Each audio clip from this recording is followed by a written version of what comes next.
Check. Are we live? Are we good? I can't get my fucking camera to work, but this is just going to have to do it. We've got hella heads coming up here, but don't worry, guys. You can stay off camera for a second. I'll give you a minute or two. Get this place all greased up and ready to go. Hold on. Let me get this banner. I just made this banner. Got to take that down. What's up, Danny? I see you in there in the YouTube. If you are on the Pikkit Sports YouTube page, like and sub. Shout out for Pikkit for the fucking sexy shirt. Ramble later. What's up, Walker Smith? Yes, we are joined by the Ramble crew. Let's get greasy. What's up, Dumps? What's up, Vinny? How we doing? Steak, good to see you. I'll bring you up here for a minute while we get everything started. We are diving in. I wasn't totally sure. Are we going to talk all the Sweet 16 games, or are we just talking tonight? I think we should touch on tomorrow. Like, we should dig into tonight and then touch on tomorrow, but we shouldn't go crazy with tomorrow. Yeah, well, you're gonna be flying. You're gonna be boots on ground. I'm good with whatever. But we've got the Ramble guys joining, and Steak did not let me know that Jeff Rosa was part of the crew that is joining, but I'm very happy that he's coming up here. I can't say that there's a group of guys that I whose opinions I respect much more than Ramble when it comes to college basketball. I know it's a big world and a big ocean out there with a lot of other people who talk about the sport, but at least from what I listen to, when I'm familiar with, there's I don't know, there's nothing that I'm more gravitated towards in terms of people talking about the sport. So different perspectives, opinions, wagers, and ball knowledge. So I'm looking forward to it. We got MJ Royal, T. Callantone, big fan of his, and Rosa as well. So a lot of heads up here. It's going to look like the Brady Bunch, which will be fun. So we'll have to keep it. We'll have to keep some structure. Maybe I'll play a little bit more like game show host and make sure announce who we're going to. Jesus Christ, the Ramble Glaze. Shut up, Bobo. Coog's house. What does that mean, by the way? Coog's house? What is that? Don't know. Be right back. Okay, that's all right. Be right back. Leave me fucking hanging while you're at it. Okay, I want to just want to make sure I've got everything straight before we get started. Hold on. I think I want to get the Pikkit Twitter. Hold on. Pikkit Twitter retweeted. Yep. Okay, here we go. Oh yeah.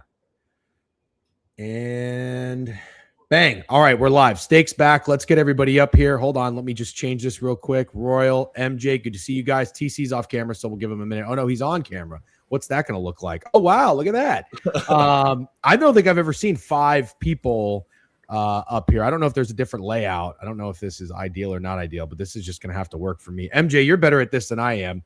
Is there something where I should do differently? There should be one right next to it, to the left, to the right, that will put our cam, like that. Yeah, exactly. Boom. Yeah, good shit. Well done. Thanks for having us, man.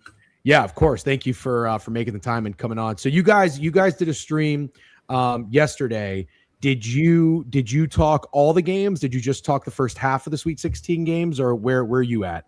We kind of bounced around, to be honest. We definitely didn't touch on everything or enough on today's game. So we're ready to we're ready to do surgery. Okay, yeah, likewise. And I wasn't sure how repetitive it was going to be. Steak and I on the board review talked mostly about baseball. We went through the games, like kind of first look for early thoughts. I think I know where I stand on 3 of the 4. But we'll go around the room. We'll start game by game. And then I also am curious to know if you guys have any futures pending on any teams to win it all or advance or make the Final Four or anything like that. So appreciate you guys joining. And if Rosa does make the time or make it up here, we'll fit him in somewhere as well. All right, let's lock in. I got the Pikkit Twitter retweeted. If you are on Twitter, give it a like, give it a retweet. If you're on YouTube, like the stream, sub, all that good jazz. W Pikkit, thanks for hosting us. Let's get right into it with Texas and Purdue. This spread, so I believe it bounced around a little bit.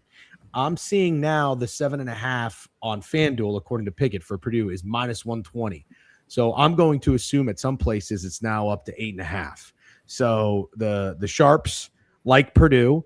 I thought I heard someone, might have been Beeve, mentioned that there was a mysterious injury that popped up for Texas. I think he said it was Mark, but that was wrong. I think it's Pope, the point guard, who's questionable. You'd have to imagine anybody that's capable of playing is going to play through any sort of injury and make it through. By the way, I'm just going to test this. I don't know how it's going to look with all of us on here, but I do have the Pikkit splits up real quick. Let me just see what they look like if they get all of our heads. Oh yeah, it's not bad. Under rocks.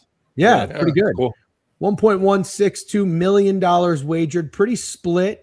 We took a peek at this earlier, Stake. It was at about $360,000, I think, if I remember correctly, or maybe I'm thinking of a. I think you're thinking of Mets Pirates. Oh yeah, I probably am thinking of Mets Pirates. Yeah, I don't know how much money was on this, but we're pretty split. Got a little bit more money on the over. I don't like that. I'm on the under. MJ, I saw your card. I think you're on the under as well. And Stake, I think you like Purdue. So let's MJ, let's kind of start there, and we'll go around the room and get some ideas and thoughts and opinions on this game with Purdue, Texas. But MJ, what do you like about this under? I definitely don't love the injury popping up. That's the first thing I'll preface it with. That's probably why this line came down to where it is now. I got it 148.5. I just saw regression on both these teams. I mean, you see KenPom with an estimate of like 8 points higher. And every time you see that, I'm not like a KenPom merchant by any means, but there's been probably a handful of cases where we see a total discrepancy, 8 to 10 points difference via KenPom. And more often than not, it goes the way that you think it would. Mm-hmm. In this situation, KenPom has this game at 152 or 156, I believe. I don't have it up in front of me, but I'm seeing Texas and Purdue both going over their team totals in both their, round one and round two. And Purdue, I mean, that Miami game, Miami had to do pretty much everything. Like, those were all tough buckets. I don't think the box score really justifies how tough Miami was, having to, put in the effort on the offensive end. And Purdue really doesn't get the credit they deserve, I think, on the defensive side of the ball too, just because how good their offense is. Texas is an SEC team. They're going to have to be physical. They're going to have to slow Purdue down. I don't think Texas' game plan is going to be to, win in a shootout with Purdue. I don't think that's a winning recipe. So I lean the under even with the injury, but when it comes to a side, I would definitely lean Purdue as well. Okay. I'm glad you said that because I was going to ask you. By the way, very funny. I saw them in a private chat, and it's from JR Hoops. He says, I'm here. I didn't know. I'm looking at the screens on the bottom. There's 1, 2, 3, 4, 5, 6, 5 of us, and then the screen share. And I was like, where the fuck is he? How do I get him up? But there's another scroll bar. So I scroll down and bang, there he is. J Hoops, good to see you. Thanks for joining. How do you feel getting left off the description, JR? That's my bad. I didn't realize. I went to like the regular StreamYard. Like, I just typed in StreamYard.com and there was like an open one. I'm assuming MJ made it, and I was in there and no one else was in there. So I thought the boys were just running late. And then MJ texted me. He's like, where are you? I was like, what? Yeah. Well, to be fair, he's not really a details guy, but he did make sure that everybody was committed, but he did not tell me that you were joining. So I did, when I put the tweet, I did tag you. So I'm sorry. I was manufacturing drama. I wanted to see a little. It's all good. I'm sure, DJ. I'm sure you didn't know. I didn't know, but I'm happy to have you. I'm very glad to have all you guys. All right, Royal, where I literally just locked in the under. You got 148.5. I always put my bets in late, so of course I got 147.5 on DraftKings. According to Pikkit, that's where the best line is, -108, and then it's -115 on BetMGM. Royal, where you at on Purdue, Texas? Yeah, I do lean Purdue as well, but you know me, I got to take my college props. Yes, we give those out here. Those absolutely. Awesome. I took Braden Smith, 15.5 points, coming off 3 for 12 game. Usually a guy that bounces back, and ever since he got that assist record, which is awesome, by the way, we've seen his volume really tick up, and he's a guy that's going to play near 40 minutes. And Texas likes to play drop coverage, so their bigs will go under the screen. Braden should have easy pull-ups, so I like him. He's going to have the ball in his hands most of the time. But sidewise, I do lean Purdue. I kind of think Purdue really limits Volkatitis, Texas center. He's kind of been the one eating. However, though, I do see Dalen Swain kind of eating, but I lean Purdue, so didn't want to take it. But my favorite play is Braden Smith in this game. Okay. I see on Pikkit over 15.5 is -148. Did you get a better number than that? I got -120. Okay. Certain book. It is very limited, unfortunately. Bet365. They hang pretty bad lines. So okay. I can't use Profit X right now either. So normally I use that, but can't use it right now. So best I can do. I will say, I love the prop. And who's on Texas? I haven't heard a lot of Texas love. I'm not going to lie.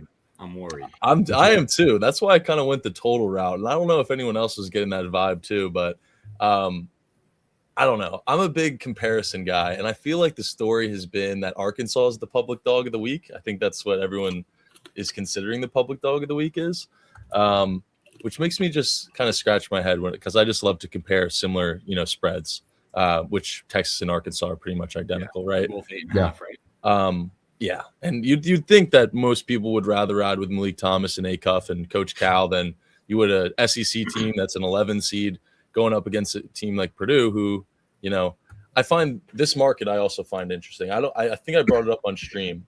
I'm just comparing Purdue and Illinois to each other in terms of there's a market called Advanced Further. Purdue is plus 110, Illinois is plus 165. I found that kind of I would have figured Purdue was minus money given their route. I understand they play Arizona next, but they're heavy favorites tonight. Illinois plays Houston in Houston. Wouldn't you think Purdue is a minus, 110? Like Arizona, for example, is minus 140 comparing to Houston. Like if it's Arizona versus Houston to advance further, Arizona's minus 140, Houston's plus 220. So I just wanted to bring up those markets because I like to look at those while I'm looking at these spreads too. Is there any possibility that's because Illinois' number is better because the Gators were already eliminated? I think that's Probably. exactly what it is. Because Houston will be minus 8.5 versus either Nebraska or Iowa, more than likely. Arizona is going to be minus 8.5 today, and then they're going to be minus 4.5 versus Purdue, I would guess. So they're minus 13 total to advance versus Houston, who's going to be minus 11. In terms of Purdue versus Illinois advancing further, you got to assume that the winner of tonight's Houston-Illinois game is going to make the Final Four. Right. So I think that's where that comes from. However, with that said, I don't think that Texas should be getting this overlooked. That said, I also do lean Purdue at the same time. I don't know how Modest Vokatitis is going to defend Braden Smith or Fletcher Lawyer or TKR in that pick and roll. I think you could see a lot of TKR push floaters that he loves to get to. And I think Braden Smith's going to have a massive game, like Royal said, not to sound like an echo, but I think that his points and assists are a good look. Fletcher Lawyer is making his shots now. This Purdue offense is extremely dangerous. In terms of total, I leaned over at first look, but given the disparity between Ken Pom and what we're seeing in the market, I'm just gonna sit on the sidelines and watch this one out. Okay. Before we go to JR Hoops, you said TKR, his prop is at 18.5. Over is minus 102. That looks like the highest point. I was just going to say, is that weird or does that make sense? Is he been scoring the most? Go ahead, DC. You got it. My bad. Yeah. So Texas plays drop coverage primarily. Which is why I kind of like Braden Smith more so than TKR. But if they do decide to hedge or switch, you're going to put Texas's guards in a really bad position to guard them. And with Tremont Mark popping up on the injury report for whatever reason, they're just getting less and less deep. I think TKR is going to have that patented push shot. I'm sure he could back down Dalen Swain if that's the guy guarding him. Dalen Swain's more athletic, but he's not as big as TKR is. I think it's a really bad matchup for Texas's defense in this one. I think that Painter can throw a bunch of different sets at him. And as much as I respect, I think Sean Miller, I don't think this is a close coaching matchup, in my opinion. I think TKR and Braden Smith can get whatever they want tonight. Okay. JR Hoops. Yeah, I'm there. You're there, there as well. I like what I think is going to happen in this game. Also, I did not know Tremont Mark is injured as well. Is Jordan Pope still? No, Jordan Pope. Sorry, Jordan Pope. Okay. I was going to say I was going to say both of them are out. I'm just going to slam Purdue. Right. Okay, so regardless, I think what's going to happen is Texas is going to play drop coverage. Matas, the Vokatitis dude, he's like the giant on Texas. He's really their only good big. I think he's just going to camp in the paint on Clough. It's going to be TKR and Braden Smith in the pick and roll. And in the first 10 minutes of the game, Braden Smith is going to have probably 5 wide open mid-range jumpers. Then Sean Miller is going to have to change something, and that's going to open up TKR. TKR has been one of the hottest players, let alone Purdue, has been one of the hottest teams. TKR was averaging 13 points all year after averaging 20 last year. The talent was there. He's disgusting, and he's been frying. The Big Ten tournament into this tournament, he's been averaging a game. He's one of the best post-scoring bigs in the country. Dalen Swain if he's playing him straight up, Dalen Swain is going to get murdered down low. As good as Dalen Swain he's not physical enough to stop TKR. I just think after Braden Smith fries them over the first half of the game, they're just going to go to TKR. He should have his way. If Matas is in foul trouble, which he's definitely prone to, forget about it. You can put this game away. Purdue's going to run away. Okay, so around the horn, everybody likes Purdue. Now, that's not necessarily something that I would want to fade because you're, like I said, I glazed you enough, but you're a smart gentleman. However, I thought MJ brought up a pretty good point. It doesn't really feel like anybody likes Texas. Square, sharp, smart, whatever. And I didn't like Texas. Before we get to Steak, we went and watched Texas NC State play. I really had no interest in the game.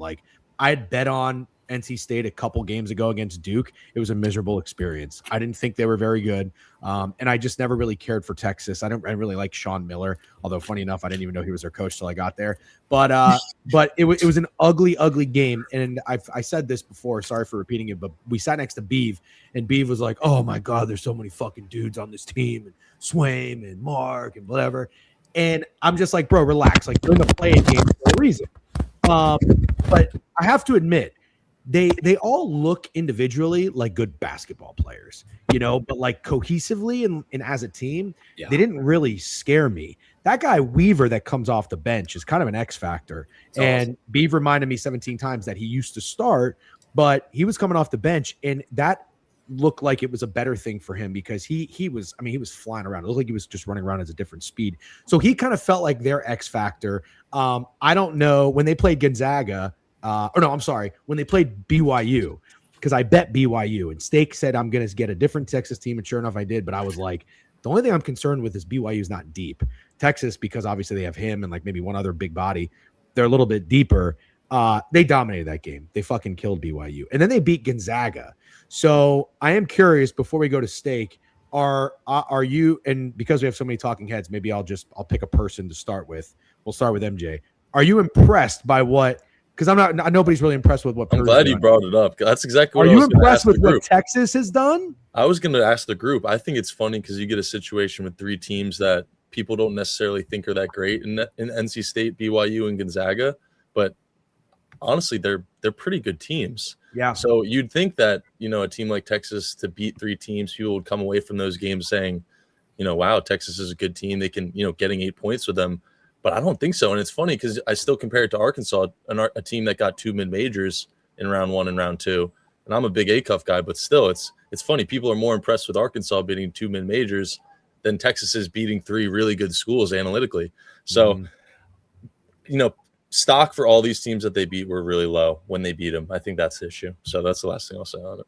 I want to say something as well, DJ, and I think you hit it on the head when you said cohesively they don't look great, but individually they do. Texas, 15th best offense in the country, 346th in assist rate. So they're extremely good at offense, but they just aren't an assist team. It truly is you literally hit it perfectly. Jordan Pope off the dribble, Tremont Mark off the dribble, Dalen's they don't have a catch and shoot guy. Mm-hmm. They just don't. They all get their own. When you look at Purdue, do they have individual defenders? I don't know. I don't think they do. That's the one thing with Purdue where I'm a little worried about this game. I think everyone's on Purdue. If I had to bet it, I would too, just because I trust them more. Mm-hmm.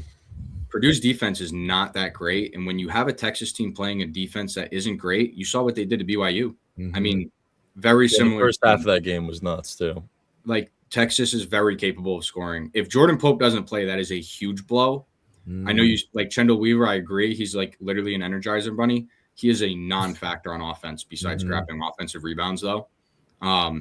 It'll be interesting. I think that was what you said was perfectly though. It makes so much sense. Appreciate the glaze. Steak, where are you at in this game? So when we talked earlier, I said, hey, I'm going to stand on business on 3 of these games, but I reserve the right to change my mind about one of these games. The one I said I could change my mind about was Purdue, Texas.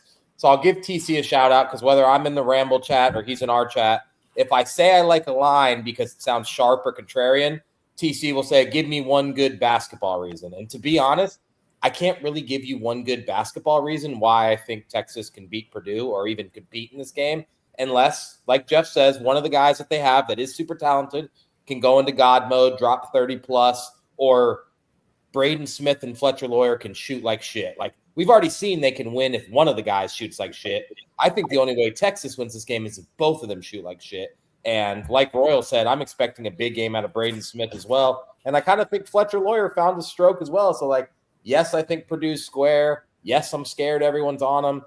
Still kind of like them. There's nothing I can find to like Texas except the fact that it's starting to seem contrarian. And then to touch on the under, I like the under, but like I said to Jeff earlier, a lot of these games that you like the unders in have been starting hilariously fast-paced. And then that live total gets up into the 160s, and you're like, what the fuck happened? Sure enough, it slows down, goes from 160 to 150, and sure enough, the game goes under its original number, even though they scored 80-something in the first half. I think something very similar happened in the Miami-Purdue game. So, yeah, I like the under. I'm going to try to get a live line, and I really strongly lean Purdue. I love Hoodie Mello's comment. Oscar Clough has no neck. Could be an issue. Yeah. Rob MJ had a good comment on him a couple streams ago. They were like, nobody likes this guy because of the way he looks, and it is easy, like when guys look a certain way when they're not that great. But then I watched Purdue a little bit more, and most of it was hate watching. But like, he is like the guy who just gets like he does the dirty work, and you need a guy like that. And so I do respect his role on the team, and I very much I have started to respect this Purdue team. Steak will say, "Oh, you're not standing on business," blah blah blah. No, like they are playing much better basketball since the conference tournament. I don't think they're going to win it all, but at the end of the day, if you fast forward and they did, would it totally catch me off guard? Not necessarily. Anything else on? Go ahead. I want to say one thing about Purdue. I will give them their due respect if they get to the Final Four, but I'm not throwing them a party because they had a comeback win against Miami and they beat a 15 seed. Like I need to see a little more, but I won't be a complete hater. If they make a run, I'll say my apologies. Okay, fair enough. By the way, I just want you guys to know, every Ray has a hit except for the guy that I bet on, Cedric Mullins. So that sounds very familiar. I mean, Yesterday, did you see my baseball bet yesterday? No. I mean, maybe I took Yankees first 5 TT under. They had 7 runs. I mean, like, I'm terrible.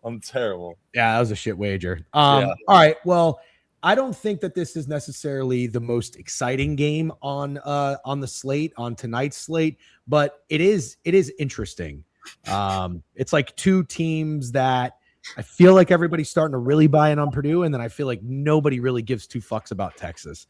Now the next game, Nebraska and Iowa, I don't really have any basketball reasons to back up anything, so I'm not going to do a whole lot of talking. Let's switch up the rotation here. I think Hoops. JR has a pretty I think he has a pretty confident side. Hoops. can't wait. Why is everybody laughing? He's fucking JR Hoops. I can't call him Hoops. I think it just hasn't been said yet. There's like 7 letters in his name, and those are 5 of them.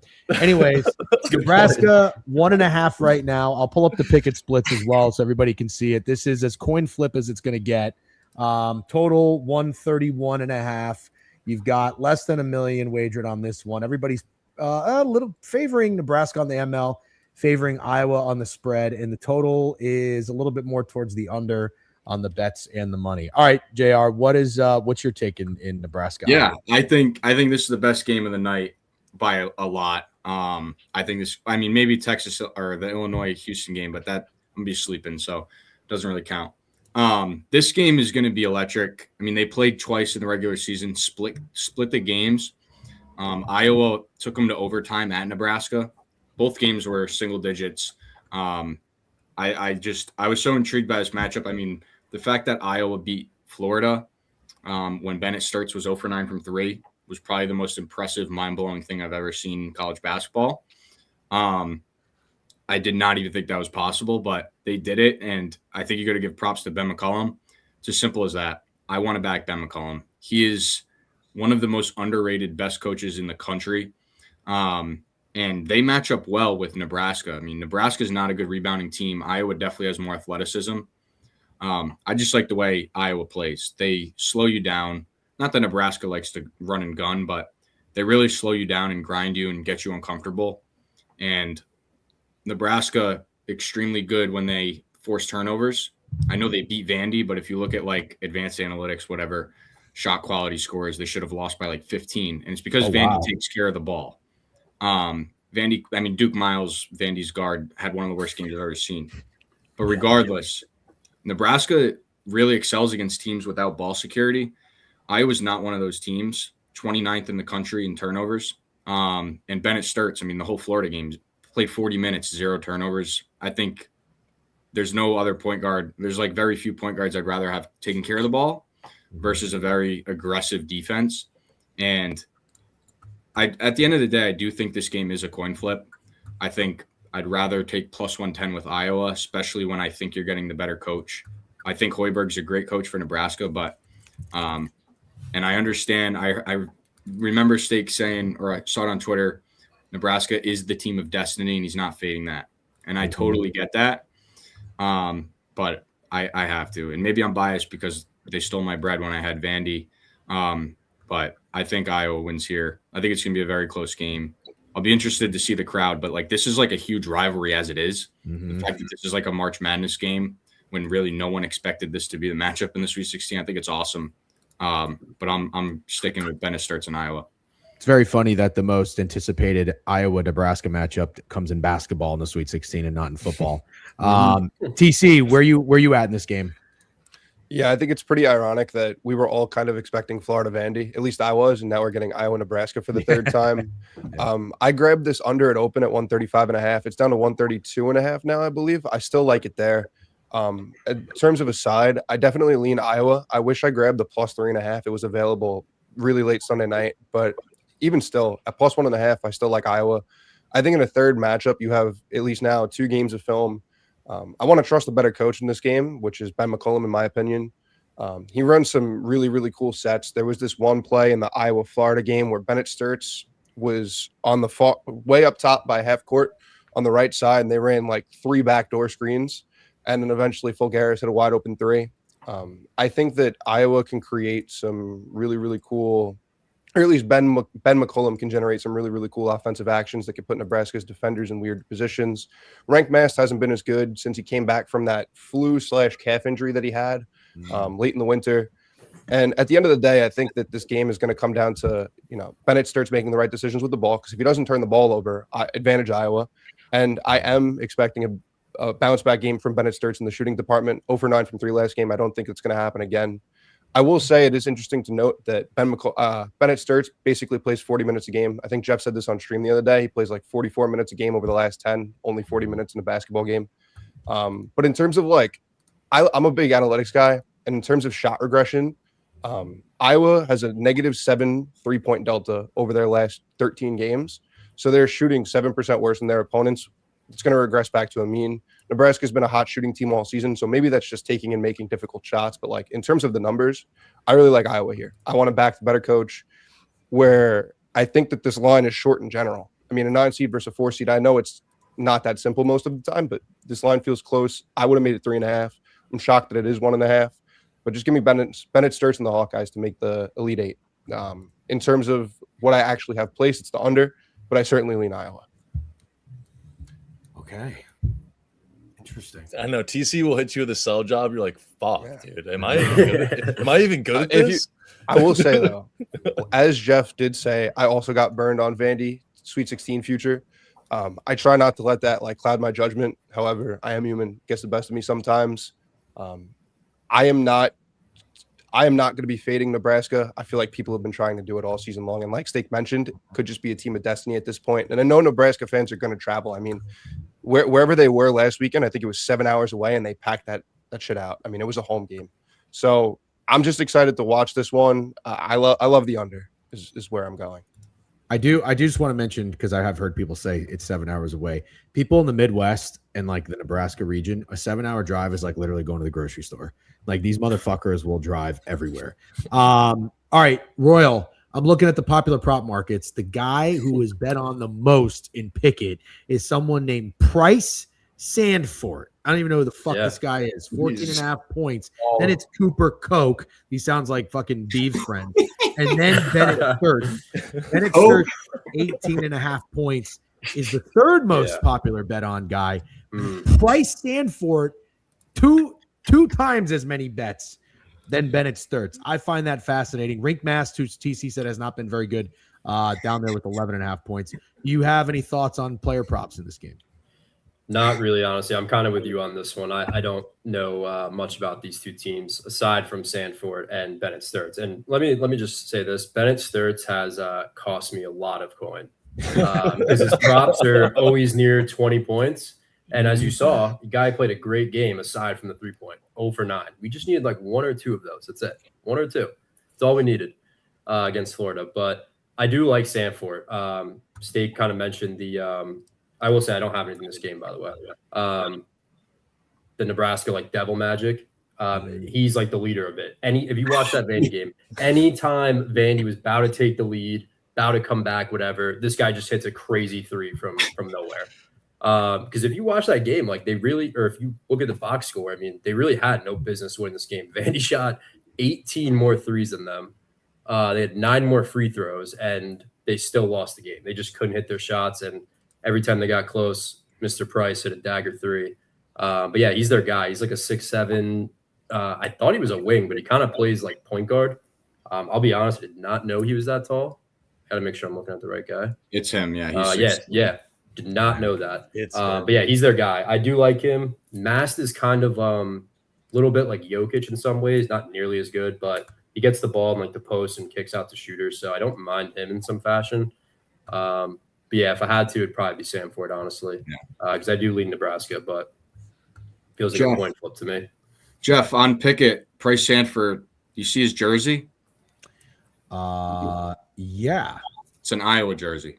Oh, wow. Oh, he's not on Iowa. He transferred on Iowa last year. Oh, he's on Thanks Nebraska. for bringing that up. He's on Nebraska. Thank you so much. He was on Iowa last year with his brother. His brother was insane. Peyton Sanford. I don't know if you guys remember him. He was insane. Literally both of them just like cracked out. They're gonna shoot deep threes in your face, and they're just gonna literally not touch the rim.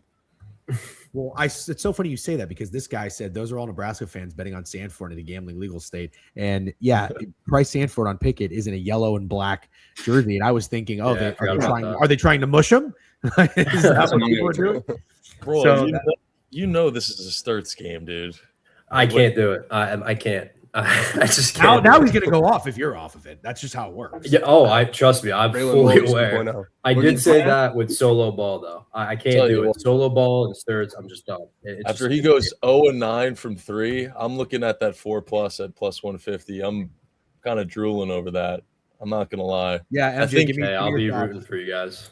I mean, I'll take one for the team. How about that? I won't take it. You guys can max ladder. You guys can retire off it. And you can thank me after. Yeah. I lean Iowa. Let's preface with that. I think Nebraska's been shooting out of their fucking mind. They had to shoot like close to 60% versus Vanderbilt to, nearly lose on a buzzer beater. You play that game out, more times than not, Vanderbilt wins that game. And I had a Nebraska ticket, and I'm saying that. Mm-hmm. You get Iowa coming off a game like Florida, which is that game is really weird to me in a lot of ways. Bennett Sturts obviously not being a primary scorer in that game is numero uno for me, but at the end of the day, it was just a turnover discrepancy and a rebound discrepancy. And with Nebraska shooting so well, it's hard not to like Iowa. It's hard not to like Nebraska's team total under. I think it's at like 66.5. I mean, that is low as hell. And for an Iowa team that, prides themselves on defense, it's really hard for me to not see this game being a rock fight, exactly what it looks like on paper. With that being said, I feel like it strays people away from Bennett Sturts seeing a 132 game. I think it strays people away from him, the fact that he's been so bad from behind the arc this tournament.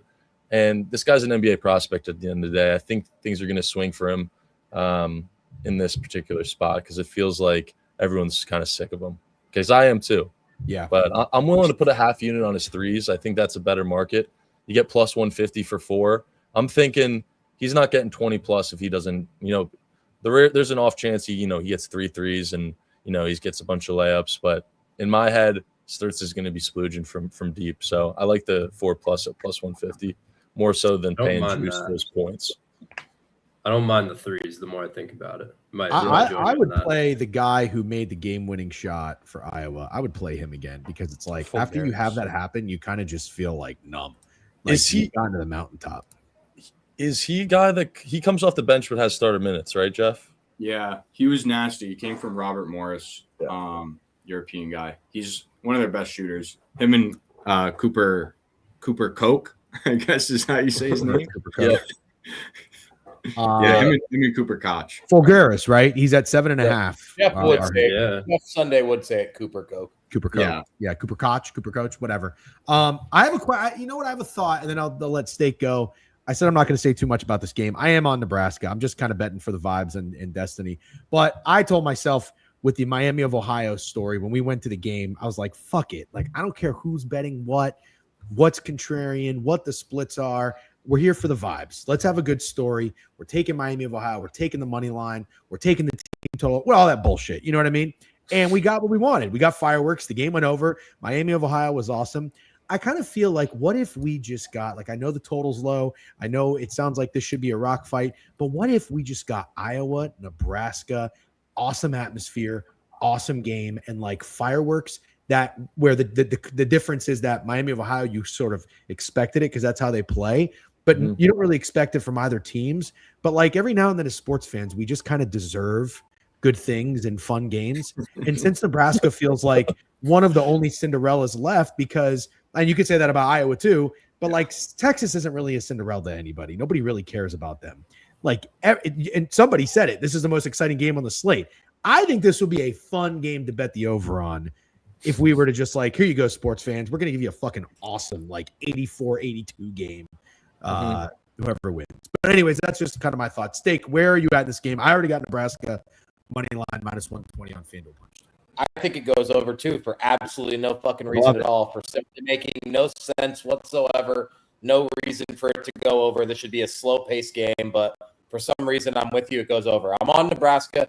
My heart hurts a little bit. I was holding out hope that MJ was going to be on Nebraska too, just because we were two of the very few people on Nebraska against Vanderbilt. Vanderbilt became a very trendy pick by the time it tipped off.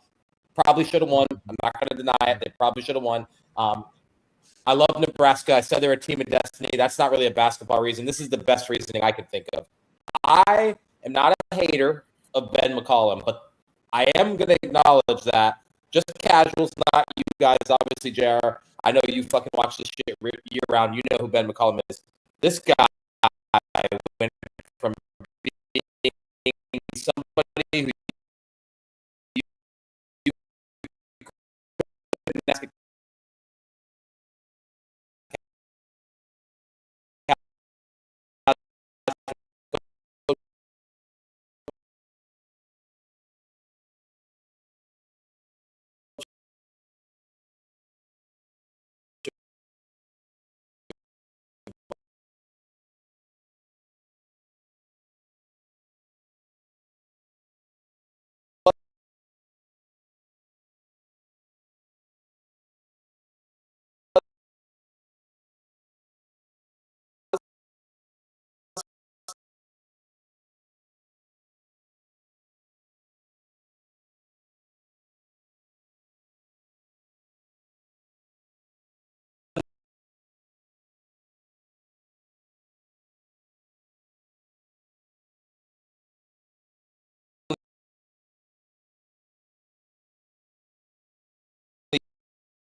got in the final couple minutes.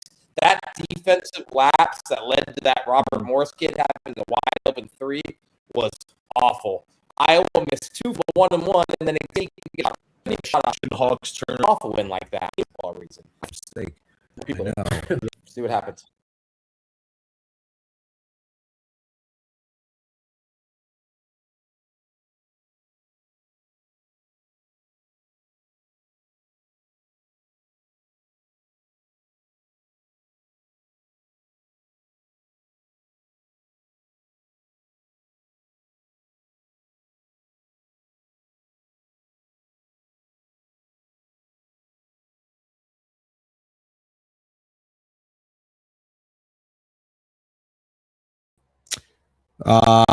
Check.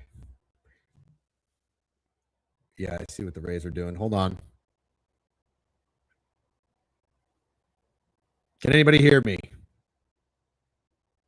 I shut down Chrome, restarted it. I think I'm still laggy, but it's better. Hold on. I don't want to bring anybody up if it's just going to keep fucking with us. All right. Are we getting any better? I'm a little laggy on my end. What if I close some things with my computer? I might need to restart my entire computer. Better? Laggy? All right, hold on. Let's people up. How we doing? I think we're doing okay. Laggy but better? I don't know. Let's see. I just closed my other browser that had the Pikkit screen up and YouTube and Twitter and stuff. I restarted Chrome.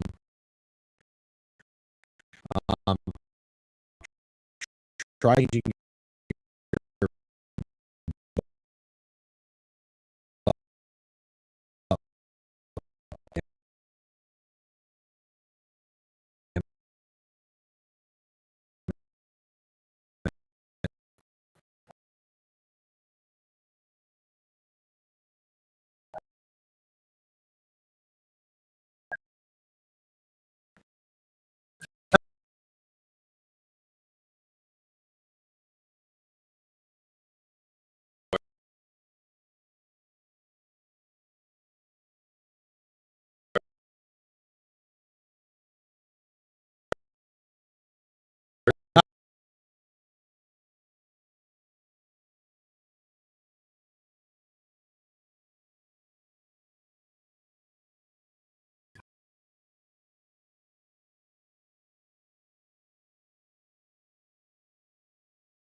I saw the button. I was already committed, so I just had to keep reading it. It's still chalked. Really? Yeah, I have it pulled Yeah. up. It's not good. Okay. Well, what do you guys think we should do? It's still fried. But restart my what if I See, Not like Again. maybe. it's the buffering thing now. Welcome. Flags in, everyone's naked on stream. Welcome to Ramble. Where's Card at? Hey, we took over Pikkit. What up? Yo, Oh, Jeff, man. did you see the new updated sweatshirt designs though? Yeah, with the white letters on the back. I like John Pork. Damn, I was actually in flow state. I'm not gonna lie. I We didn't were even all get in to talk flow about state. the Zona Pod job, man. This is terrible. Life is over. is this any better? I mean, Well, it's fine for It's us. fine It just for- feels yeah. strange. I just restarted my Ace was computer. saying it's John Pork. That could be a problem. John, yeah, this is bad. Okay, so it's not getting any better. All right. Whoa. It's getting slightly better on YouTube. Are you sure I mean, I Yeah, could it did. see Yeah, it all of did. our Yeah, it faces did. moving. it's getting better? That's Oh. crazy. No, not really. We're No, good. Someone said anything but this. We're We good. can hear Hear y'all. y'all. Okay, So but can couldn't you hear see us? Everything's good? perfect on my side. I can hear everything perfect. Really? Yeah. Of course, idiot fucking Steak would leave. Dude, Steak was the EMP. Steak was the EMP. Wow. Okay. All right. Well, we should make some Oh, tweets saying we're back live and stuff, I guess. Yeah, Jeff's yeah. Cricket wireless Wi-Fi. I'm gonna say, get back in, Steak.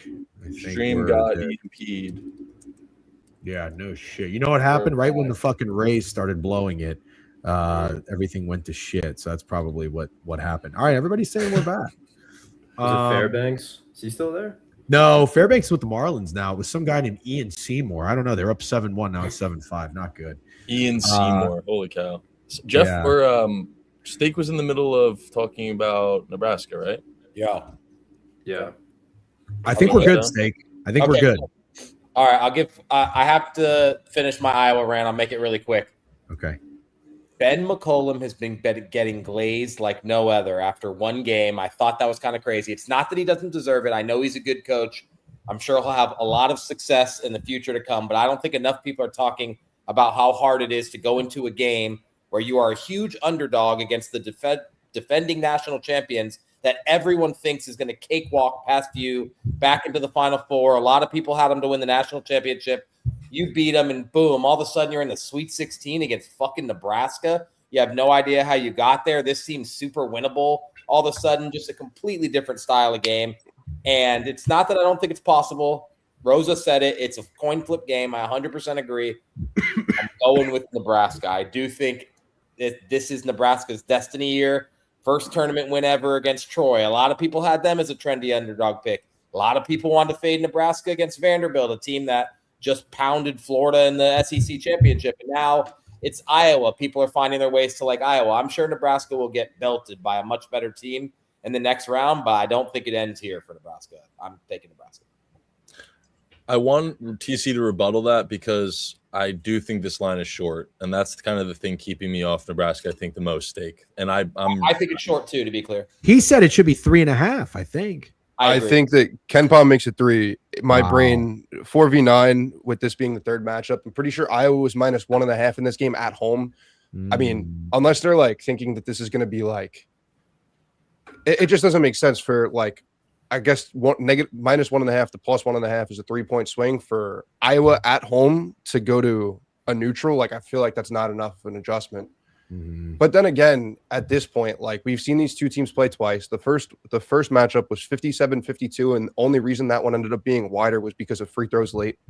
And the game at Nebraska went to overtime, so I guess it's kind of baked in at this point. If you like Nebraska, I have no beef at all. It makes sense. If you want to back the better team, I guess Nebraska is the better team in this case. If you want to back the better team, that's fine. Their destiny, they played. I mean, this team was what, 20-0 at one point or something ridiculous. So if you want to go back to them, I have no beef. I'm doing it for the vibes. Yeah, man. Doing it. Last thing I'll say, Ben McCollum, long shot, next UNC coach. He's replacing. Oh, that's fun. Oh God, that's very fun. Although, does that feel like? I was gonna say, does that feel like premature? Like, no, okay. Because he came from D2, I think over like 8 years in D2. He like won like 2 natties, 3 Final Fours. Like, it was ridiculous. Then first year at Drake took them. They won like the first 2 games of the tournament. He's a great coach. It might be premature though to get to UNC. So yeah, that is like the second best school to be coaching at. Gonna have to compete with Chewy for that job. So, all right, let's go. This is probably what I would think the average person might say is the game of the night. Arkansas, Arizona, mostly because of Darius Acuff, and also Arizona seems to be. I mean, I know Michigan, Duke are top teams and everything, but Arizona seems to be the team that everybody is kind of gravitating towards and buying into. They're very good. We'll talk about Houston in a little bit, but like Houston, I don't know, like they kind of give me some pause. Florida, whatever. Duke, the scare against Siena.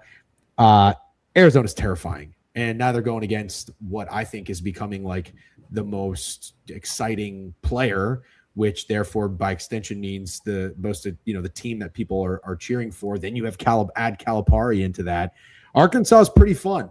I tweeted about him the first time I watched him play. Talk about premature. And I was like, why can't this team make a run? Acuff's great. They have an experienced head coach. And I like Brazil. They kind of had some size. Now, granted, they were beaten up like a pretty shitty like Texas A&M team or something at the time. And then the very next game, they went and lost to Florida by like 40. So the comments to my tweet of why people were saying Arizona can't win it all is because of their defense.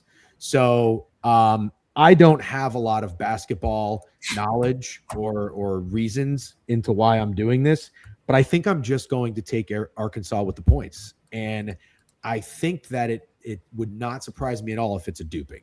If Arizona finds a way to win this game by like 16 points and be in control the entire time, it would not totally surprise me. So Steak, let's go back around, I guess, with you. I don't know who I started with last time. I got frazzled. Where are you at with Arkansas, Arizona? I'm actually not even entirely sure, but I know Arizona's your pick to win it all. Yeah. I guess it's good that I got to go first. So now I can tell people that TC's topping me. I think Arizona puts up a bajillion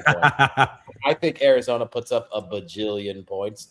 I'm not an Arkansas hater. I think they're awesome. I love Darius Acuff. I really think he's the coolest player in college basketball. Not a hater, just not throwing anyone a party for beating High Point in Hawaii, not throwing anyone a party for letting High Point's point guard score 30 points on you. And it's not that I don't think Arkansas will score. I do. So normally I'm the spread guy, and then you go on Ramble and they're getting team total unders, team total overs, and I'm just like caveman, like, nope, if I like a team, I'm betting the spread. But in this situation, I really just like Arizona team total over more, so I can take out fading fucking Darius Acuff in this awesome Arkansas offense. I think it's a smart move, and I think Arizona scores 100, and I'm sure Arkansas will put up their fair share of points. Like, I won't be shocked if Arizona goes over their team total and somehow Arkansas covers it. It won't shock me, but my favorite bet in this game is definitely Arizona points. Arizona points. Okay. All right. Who should we switch it up with? TC. All right, TC. So you're tailing Steak? Yeah, I guess if you want to put it that way, yeah, I am tailing Steak. By the way, just to touch on what you said first, Jeff, somebody said that Arizona's defense will be the problem. Arizona's defense is not the problem. No, Arizona's defense is Arkansas. Okay, yeah. The reason why Arkansas is going to lose this game is because of its defense. Yeah.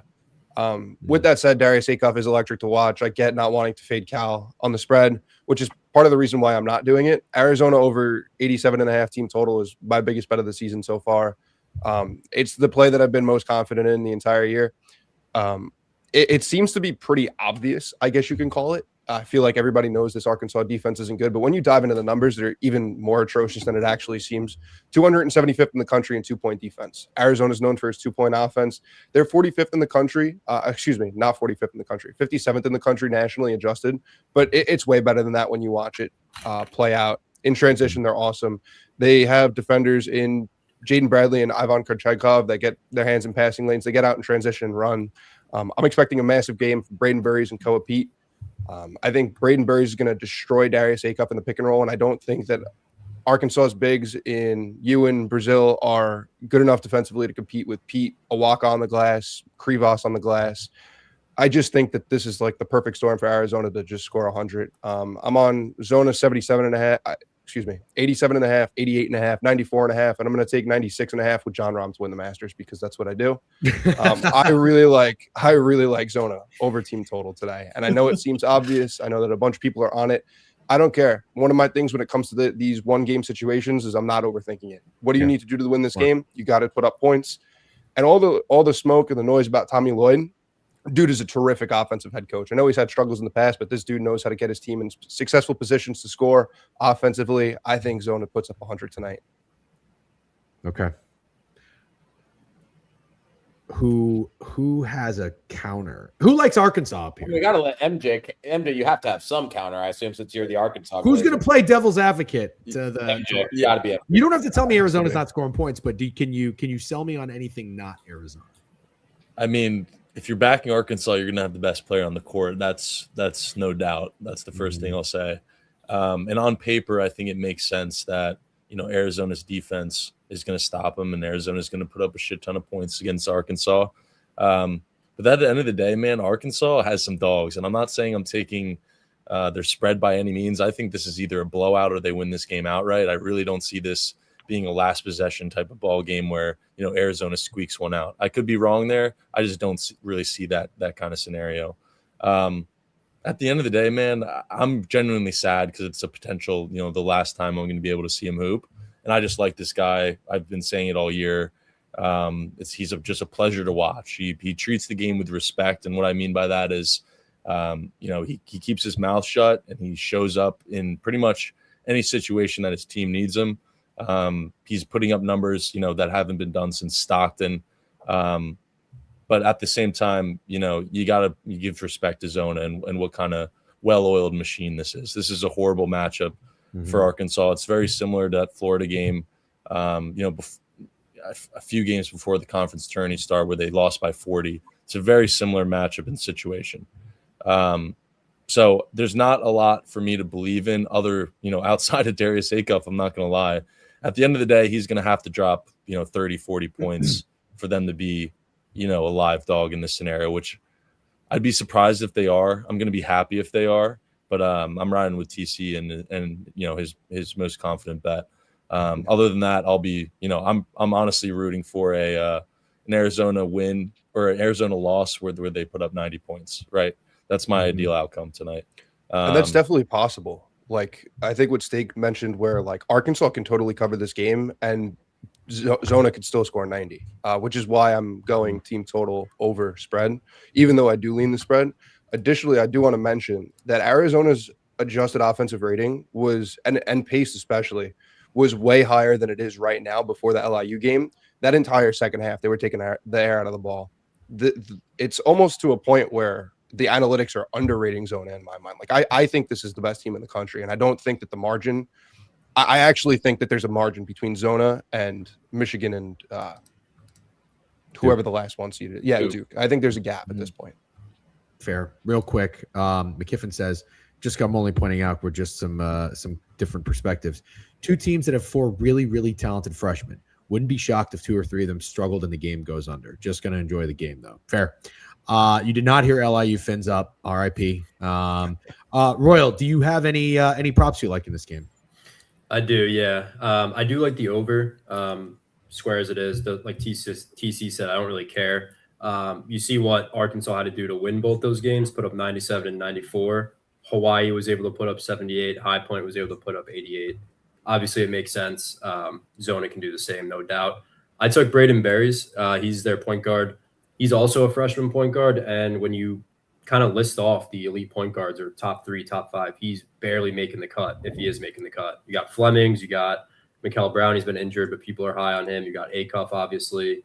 Wagler's in there. So he's kind of like left out of those conversations, as good as he is, because Arizona's just that talented. But I like Braden Berry, 17.5. I think he wants to do everything he can to outshine Acuff. I don't think it's going to happen, but you got to think that's his mindset coming in. And, of course, he wants to win. And we've all said it. Arkansas's paint defense is really, really bad. And that's exactly his game. He's more of a slasher. He can shoot the three, but he plays downhill and finishes at the rim at an elite rate. And with, I don't know if you've seen Krivas, DGen, 7'2" giant. He's very good at like boxing out the defenders for clearing the lane and stuff. So he got 30+ minutes, which he usually doesn't. So if he's out there a lot, that paint should be wide open. The drives there. So I like Berries to have a game. I just like the over. Again, as square as it is. I hope this game lives up to the hype because a lot of talent on both sides. Yep. Yeah. Rosa, anything to add to Arizona, Arkansas? Not really, other than, I like Arizona. I'm taking their spread. I don't really touch totals in any fashion. I think they're going to dominate them down low. The rebounding, High Point's out rebounding Arkansas. That's a problem. And I think, MJ, when you made that comparison to Florida, very similar, except Arizona is just better on both sides of the ball. So I think Arkansas really struggles. I'm going to be honest. I'm kind of like how you were saying Iowa, Nebraska, no shot that game goes over. This is the exact same thing except to the under. Sure. Like literally this game has no reason to go under. But at the end of the day, this total's high. Like I could see this game ending 83-72. Arizona covers and everyone loses their bets besides Arizona spread. I want to fade Arkansas. I didn't fade them in the past 2 games. Should have faded them against High Point, but I think this is definitely they met their match. I think they get bodied.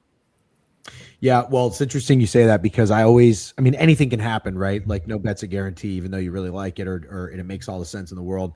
That over in Texas Tech, Alabama was pretty popular, and I think the only way it doesn't hit is if one team can't shoot the ball. And Texas Tech was, I think they were 4 for 25 from three, which is just that was it. Probably worse. Horrendous. So like that would, in my opinion, that would have to happen. And of course, you'd probably lean towards it happening to the underdog. Yeah, I will be honest. Like, I can't see a world where Arizona doesn't put up like 80 plus. Like, guaranteed 80 plus. There's just no shot in hell. It would genuinely have to be playing with blindfolds on, because even if they miss shots, they're gonna get so many offensive boards. And I don't think they're gonna miss shots because Arkansas cannot defend. So I really think Arizona scores with ease all night long. I'm just taking spread. I like to simplify it. I think Arkansas gets shut up. They've been red hot. It's time. Devil's advocate. Sure. Devil's advocate. Just for fun. to Jeff Sunday's point, and I'm tailing you, TC, and I love the play. But don't you think in this sense, you see High Point put up 88? Don't you think Arizona would be able to do it too? Correct. That's the only devil's advocate. Absolutely. Yeah. But it is that simple. Like TC says, he's not overthinking. Like, right. It's really like I'm just bringing it up for sake of conversation. No, of course. No, it's a good point. I think the reason I'm so confident in this wager is because, and obviously bet what you can lose, right? I'm not advocating anybody put their cars or mortgages on this. Always bet within your means, but in terms of matchup, it doesn't. All right, he's covering himself. CYA. Liquidate your car via Profit X. Yes, that's exactly what I'm advocating for. But in terms of matchup, it doesn't get any better. And it's same thing like you guys mentioned with Iowa, Nebraska. How can a rock fight like this go over? You could say the same thing with Arizona, Arkansas. How could this go under? And I think that's the only like we always mentioned, basketball reason. How does this game go under? I think if it does go under, it's Arkansas's end. Like, they're just missing shots. The reason Tech and Bama went under, it was only by 9 points, and Tech was 4 of 25 from three. That's just a shot variance loss. If I lose Arizona team total because all of a sudden magically Arkansas forces Zona to take threes for the first time this season, so be it. I just don't think that's going to happen. Yeah. But like you guys have said, anything is possible. Nothing is ever guaranteed. All right, all good points. Let's go to the last game of the night, Illinois, Houston. So we got two games that are touchdown spreads ish, and then we have two games that are one basket spreads, with Iowa, Nebraska being a 1.5 point favorite, and now Houston. Pikkit is showing that they're down to 1.5, minus 120 at some places, or minus 2.5. But if you want to take the dog, Illinois, they're like minus 115. I know we got two guys up here that are invested on both these teams. TC, you've been a big Houston guy. MJ, you've got Illinois to win it all, which I did scoff at first, not because of their team, but because of their coach. So I'm curious to hear what you guys have to say. But I think maybe let's end it with you and see what anybody else has got. I'm conflicted. So I told you guys that I have three bets of the out of these four games. This is the one I'm not totally sure, because I'm not the biggest Brad Underwood guy, but at the same time, from watching Houston, they're like the same old Houston team where they play tough, they play physical. You love their defense, but also I know Kingston Flemings is like that guy. I don't know. Offensively, they just kind of lack something for me, and I have a hard time putting money on them when I really do like some of the players on Illinois. And I'm really, really torn. So what I've thought about in this game is somebody is winning by an alt spread. So what I typically do is like a arbitrage bet. My twist on arbitrage is like, let's say a team is favored by 6.5. I'll take them to win by 15, or I'll take the underdog at a money line. I've never really done this before, but I might take either team to win by like 7.5 at a plus price, because that's what I think is going to happen. I think one of these teams is going to become. What are you rolling your fucking eyes for, Steak? You don't like that? Sorry, I'm trying not to show my cards too early, but I fucking hate that. Why do you hate that? You think this game's gonna? Oh, it's gonna be a 2-point game. Incredible and close. Like, come back to this when it one of these teams hits a buzzer beater. Seriously, that's how good the game's gonna be. That's not happening. I'll take your wager on that. This game has the makings to be the best game of the tournament. I'm not gonna lie. Good thing it's at 10 o'clock Eastern. That'll be great. Yeah, nobody. Don't get me started. All right, hold on. Let's wait for TC and MJ. Let's end it on that. Royal, do you have any player prop? We'll go Royal, then Rosa, and then we'll go to them. Do you have any players that you like in this game? Yeah, it is Fleming's. Okay. Again, I'll let TC do the main sell job. It's pretty similar to Braden Smith. You look at Arizona; they're running out like 5-7 footers for the most part. Obviously, Wagler and Stojakovic aren't there, but they run a huge lineup. And Fleming's is ridiculously fast, and obviously they play drop coverage, where I think he's probably one of the most efficient guards in the mid range. Should be open all night. But yeah, I like these freshman guards to show. I know it's a little risky taking freshmen, but these guys are going to be the NBA in a few months, and they're draped with talent. But I do lean Houston for a side. Went back and forth a lot. I do like Houston. You hear a lot about the revenge tour. I like that they have a fast guard with Fleming's because I do. Am I lagging? I froze on my end. I do agree with you, D-Gens. Like you watch Houston's offense at times, it looks slow, lackadaisical at times, but I really feel like he is going to kind of like take over in a sense where you're going to see Houston push the pace and kind of play that way. So I do lean Houston. Kind of sucks. My best bracket has Illinois winning, so a little conflicted there, but I like Houston. I like Fleming's over 16.5. Okay. Rosa, what do you got in this game? Literally nothing. Okay. I have no idea. Completely lost on this game. Don't even have a lean. Well, I guess if I had to take anything, I'm taking Kelvin Sampson in Houston. Okay. The fact that the game is in Houston. At the same time, the game's in Houston. They're 2.5-point favorites. Illinois is probably winning this game. Interesting. The line to me with the coaching matchup, Houston's been a better team all year in Houston, and they're laying 2.5. It stinks. You think there should be 4.5? I think it should be at least 3.5. Yeah. Like comfortably 3.5. Not that Illinois is bad. I'm not discrediting them, but Illinois was really good, and then they've kind of flatlined a little bit. Obviously, they're playing good now. They're in the Sweet 16, but to me, at least, I just expected this line to be a little bit bigger. I'm staying off. I'm not going to watch this game. I'm going to be asleep. Kind of sucks, but I really can't get a read on the game. Fair. Okay. All right. TC with the Houston sell job or MJ with the Illinois sell job? Who wants to go first? Is he pointing to me? He's pointing to you, TC. Yeah. Okay. I've heard you like Houston. Yeah, in this game, not as much, unfortunately. Oh, okay. I lean them to win. I think this number is pretty sharp. I don't think that this should be, I guess 3.5 would be fair, but I mean, I think this game's a pick 'em on a neutral, and this is not going to be as big of a home court advantage as Fertitta Center would be. It's still in Houston for sure. They're gonna travel, but to travel all 2.5 miles. But I think the line is fair. It was 3.5, got hit down. This game comes down to the stylistic matchups, in my opinion. Illinois is the tallest lineup in the country, and Brad Underwood has really built a deep and perfect fitting roster for Keaton Wagler. I think that if Keaton Wagler can break that little blitz that they do over the top of ball screens, if he can break it to Hummerkaus or Ivasic in the middle, and they can kick out to open threes, it's going to be a long night for Houston's defense. And I never say that because Houston's defense is physical and they're good on the glass. But if I have to pick the team that's going to win the rebounding battle here, it's going to be Illinois. Unfortunately, I hate saying that just because I love how Houston rebounds the ball. I will say that the things that Houston can do to lead them to victory, for the entire season, Houston didn't want to run in transition. Then after they lost 3 straight, Kelvin Sampson kind of reframed the philosophy. The past 8 games, if you watch them play offense, they are getting out and running more shot attempts in the first 10 seconds of the shot clock. You have Kingston Fleming's running the point, and within those drop coverages, he's going to be able to get any mid-range shot he wants all night. If the shots fall early, you have a game. If they don't, the offense could stagnate, and it'll be exactly what I'm concerned about happening. At the end of the day, I want to trust Kelvin Sampson in a de facto home game against Brad Underwood. The last big game that I remember Brad Underwood coaching in was that game against UConn, albeit that was the best UConn team ever.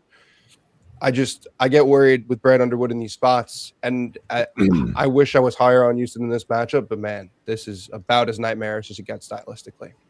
So soft lean Houston money line. Obviously, I have the Elite 8 ticket, so it makes it a little bit more tolerable at -110 versus -140.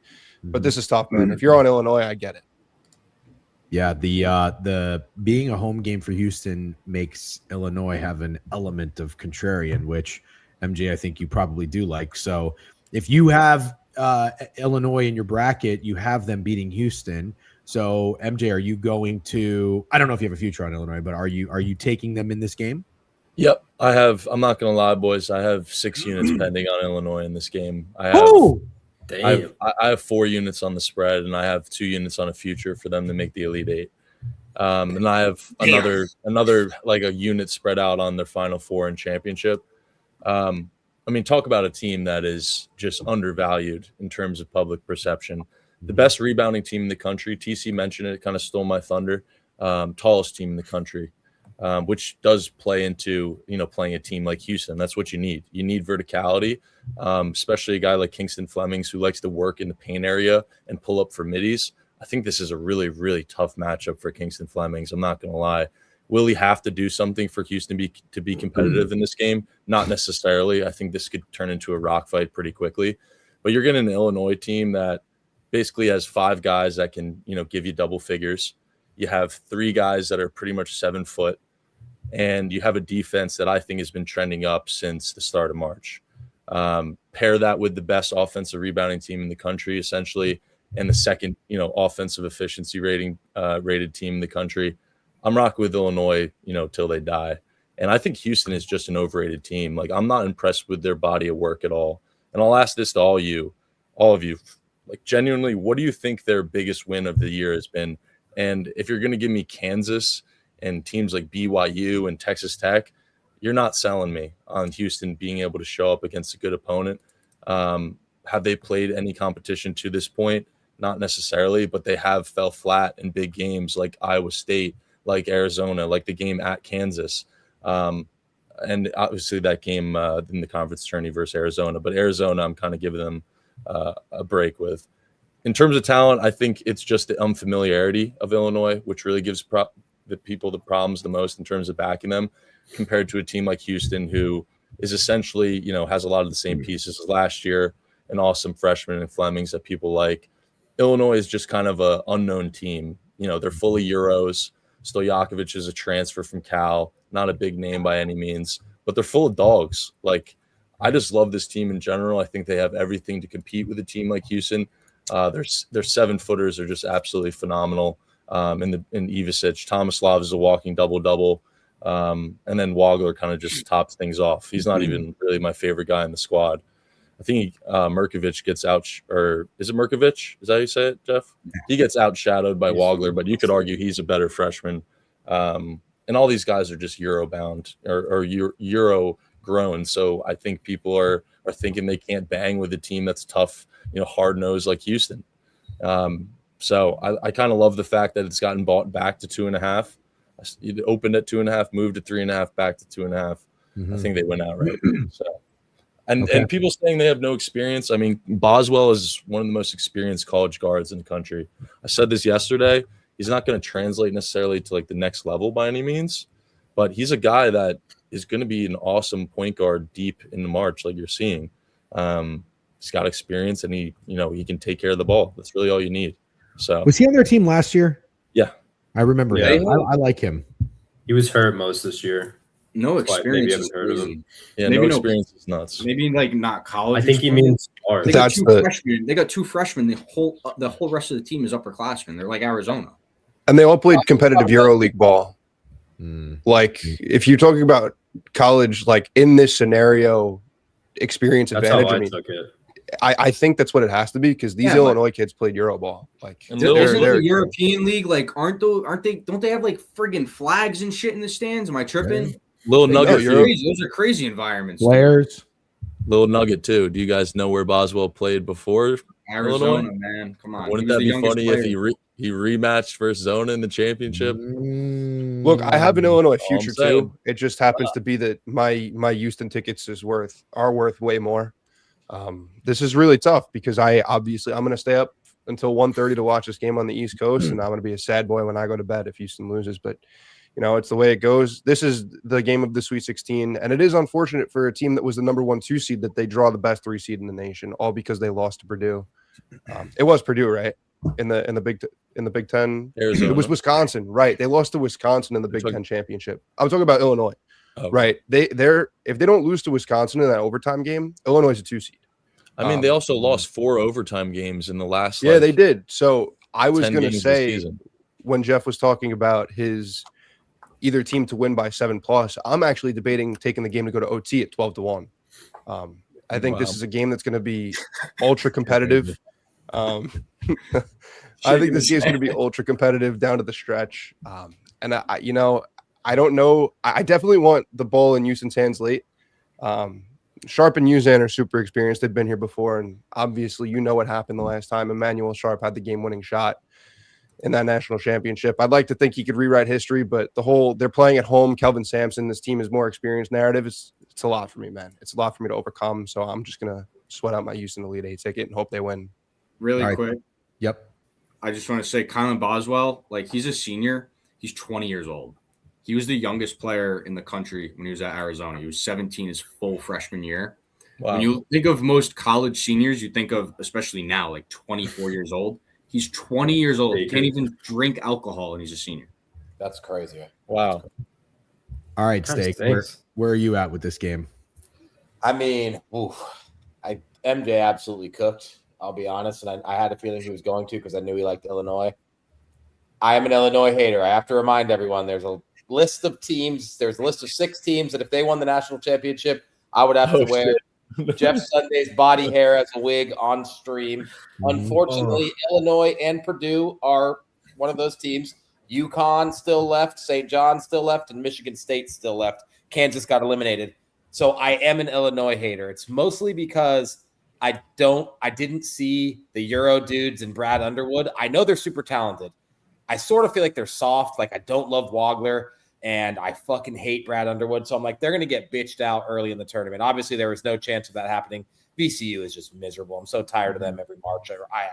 I have so many bad things to say about VCU. But looking at this line, man, the situation, just about everything does scream Illinois. But I have to stand on business. There's just no way I cannot stand on business with Houston, who I also really like. I've been with TC all along. MJ brings up a really good point. You go through that list, and every time they play a good team, they don't win those fucking games, and that's very scary. But I do think they have the better coach and the best player. There's probably some argument from people if Kingston Flemings is the best player on the court. I think he is. I think they have the better coach. And now they're going to be playing in a home-like environment. I understand it's not an actual home game, but home-like environment. If Illinois can win this game, I will lose money and I will tip cap. I will have nothing negative to say about Illinois after it, but I got to stand on business and take Houston. That's fair. I also prefer, in this style of matchup, you have a clear, better offense by margin and a clear, better defense by margin. I always prefer to back the better defense to stop the better offense and then have the worst offense score points on the worst defense. But that said, this is the ultimate test for Houston's style of play. Even defensively, they want to keep JoJo Tugler in the paint. He's going to be pulled out by Ivisic or Mirkovic, whichever one is on the floor at that time. And Illinois has a clear depth advantage here too. It really is just a bet on the better coach and the better player, in my opinion, because this is as bad as it gets in terms of a stylistic draw. Let me ask you guys a quick question. What do you guys think the odds are for Jeff Sunday's purposes for either team to win this game by 10 points? Because I want to make a friendly wager with my buddy, but I want to know you guys. How about I can just either team to win by 10 points? It would have to be probably plus 200 or plus 300, right? I think it's going to be way higher. More than that. I think it's got to be 6 higher than that. I was going to say plus 500-ish. If it's either team, if you're taking a specific team. Oh, true. Okay. All right. So Houston minus 9.5 right. is plus 260. Illinois minus 9.5 is plus 380. I said I'm going to do 7.5. Either team wins by 8. Plus 260. Houston pie job. It's a Houston pie job. That's what it is. Stop. Relax. All right, would you just quiet down? Over Illinois plus 330 to win by 8, and then Houston to win by 8 is plus 200. I'm going to go half unit on each of that. Because let me explain something to you, Steak, Mr. Fucking. You listen. If Illinois is hitting their shots, they're going to shoot Houston out of the gym. And at the same time, we just heard all about how Euro Illinois is. What do Europeans do? They play a beautiful style of basketball. Were you born when fucking Tony Parker and Manu Ginobili were just running around San Antonio, dishing, dashing? Do you remember fucking Tony Parker's wife?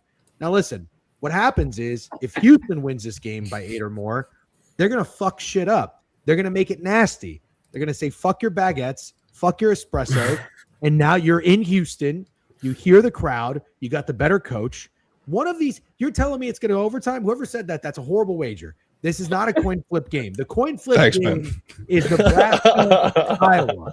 It's Nebraska, Iowa. One of these teams is fucking up the other. Because I truly could see Illinois getting out to like a 26-10, and the crowd is silent. Everybody's just draining everywhere. And then I can also see those badass motherfuckers from Houston just diving all over the place, bodying them out, getting in their face. Illinois is rattled. Brad Underwood's over there with his fucking weird ass underbite looking like he kicks puppies. And Houston's just up 38-18. That's what's going to happen. So okay, I'm not making a friendly wager. You don't want to make a friendly wager with me? No, I want to make a wager with the fucking sports book. That's what I want to do. Steak, here's your market. Here's your market. Either team to win by 5 or less, plus 140. 5. That's the market.